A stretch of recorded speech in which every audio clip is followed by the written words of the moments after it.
इसको हायर किया गया है इसलिए ताकि बच्चों का गला काटा जाए। कौन इंसाफ करेगा इसके बारे में? रिसेंटली जेकेपीएसआई का एग्जाम हुआ जेकेपीएसआई का एग्जाम 30 तारीख के लिए कहा गया था आंसर की आएगी, लेकिन 30 तारीख नहीं आई मेरे भाइयों। वो आंसर की 28 तारीख को लीक होती है, लीकेज होता है। वो कंपनी जो आंसर की तक मेंटेन नहीं कर सकती है, जो अपनी प्राइवेसी मेंटेन नहीं कर सकती है। इतिहास एप्टेक का 2018 में यूपी में बहुत बड़ा स्कैम, उसके बाद राजस्थान, उसके बाद नॉर्थ ईस्ट, उसके बाद दिल्ली यूनिवर्सिटी तक को नहीं बख्शा गया एप्टेक के द्वारा। हम कोर्ट गए, कोर्ट केस हुआ, कोर्ट केस के बाद ही सिंगल बेंच की वर्डिक्ट आई थी, एग्जाम को क्रैश कर दिया गया था।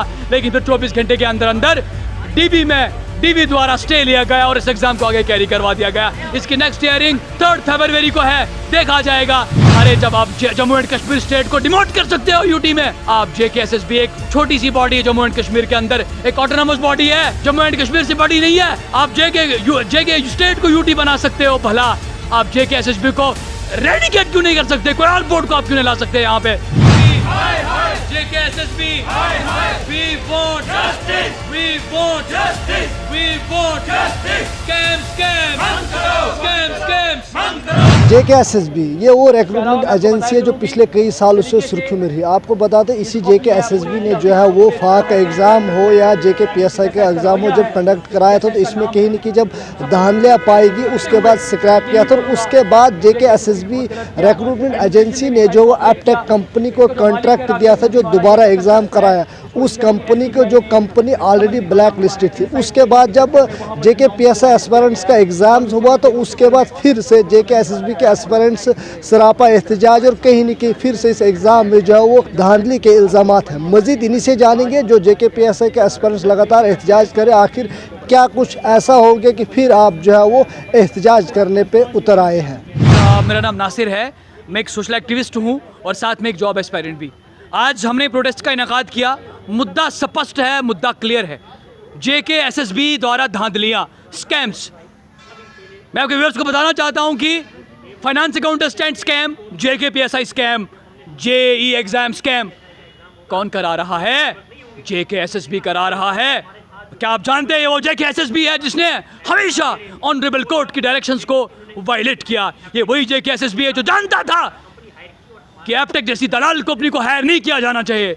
हिंदुस्तान के कई राज्यों में ब्लैक लिस्टेड होने वाली कंपनी एप्टेक, उसको आप हायर कैसे कर सकते हो? किस बुनियाद पे कर सकते हो? इसलिए कि वो यहाँ पे आके यहाँ के आम गरीब एस्पिरेंट्स का गला काटें और अपने जेब को भरें। दोस्तों क्या आप जानते हैं इतिहास एप्टेक का 2018 में यूपी में बहुत बड़ा स्कैम, उसके बाद राजस्थान, उसके बाद नॉर्थ ईस्ट, उसके बाद दिल्ली यूनिवर्सिटी तक को नहीं बख्शा गया एप्टेक के द्वारा। और हमारी जेकेएसएसबी को पता होने के बावजूद भी इसको हायर किया गया है इसलिए ताकि बच्चों का गला काटा जाए। कौन इंसाफ करेगा इसके बारे में? रिसेंटली जेकेपीएसआई का एग्जाम हुआ जेकेपीएसआई का एग्जाम 30 तारीख के लिए कहा गया था आंसर की आएगी, लेकिन 30 तारीख नहीं आई मेरे भाइयों। वो आंसर की 28 तारीख को लीक होती है, लीकेज होता है। वो कंपनी जो आंसर की तक मेंटेन नहीं कर सकती है, जो अपनी प्राइवेसी मेंटेन नहीं कर सकती है। आप मुझे बताइए वो लाखों बच्चों की जिंदगी का फैसला कैसे कर सकती है? वो लाखों जिंदगी के बारे में क्या फैसला कर सकती है? आप मुझे इसके बारे में बता दीजिएगा। उठाई, हम कोर्ट गए, कोर्ट केस हुआ, कोर्ट केस के बाद ही सिंगल बेंच की वर्डिक्ट आई थी, एग्जाम को क्रैश कर दिया गया था। लेकिन फिर 24 घंटे के अंदर अंदर डीबी द्वारा स्टे लिया गया और इस एग्जाम को आगे कैरी करवा दिया गया। इसकी नेक्स्ट हियरिंग 3 फरवरी को है, देखा जाएगा। अब हम अपने केस को प्रेजेंट कर रहे हैं अपने तरीके से, द बेस्ट वे पॉसिबल। देखा जाएगा आगे क्या होगा, लेकिन हमें उम्मीद है कि ऑनरेबल जुडिशरी हमें कभी मायूस नहीं करेगी और इस दलाल कंपनी को सबक सिखाएगी और इसको सरजमीने जम्मू एंड कश्मीर से धक्के मार के निकालेगी। हमें यही उम्मीद है, हमें इसी इंसाफ की उम्मीद। जिंदगियां बर्बाद कर दी हैं हमारी, हमें बर्बाद कर दिया गया है। फास्ट ट्रैक रिक्रूटमेंट की बात हो रही थी, फास्ट ट्रैक, यही फास्ट ट्रैक है। एक एग्जाम को आप 3 साल लगा रहे हो, 4 साल लगा रहे हो। कैसा इंसाफ है? कैसा फास्ट ट्रैक है? हर बार स्कैम, कभी पेपर लीक हो रहा है, कभी करोड़ों की दलाली हो रही है, कभी एडवर्टीजमेंट होने से पहले ही पोस्टें बिक जाती है। Forester, wildlife protection department की अगर हम बात करेंगे, कई करोड़ों में पहले ही रिक्रूटमेंट बिक चुका था। कौन कर रहा है ये सब? जेकेएसएसबी कर रहा है। हमने कहा है कि हालात को बदला जाए, हमने कहा सिस्टम को बदला जाए। अरे जब आप जम्मू एंड कश्मीर स्टेट को डिमोट कर सकते हो यूटी में, आप JKSSB एक छोटी सी बॉडी है जम्मू एंड कश्मीर के अंदर, एक ऑटोनमस बॉडी है, जम्मू एंड कश्मीर से बड़ी नहीं है। आप JK स्टेट को UT बना सकते हो, भला आप JKSSB को रेडिकेट क्यों नहीं कर सकते? कोई और बोर्ड को आप क्यों नहीं ला सकते यहाँ पे जो रिक्रूटमेंट करे, जो हायरिंग करे?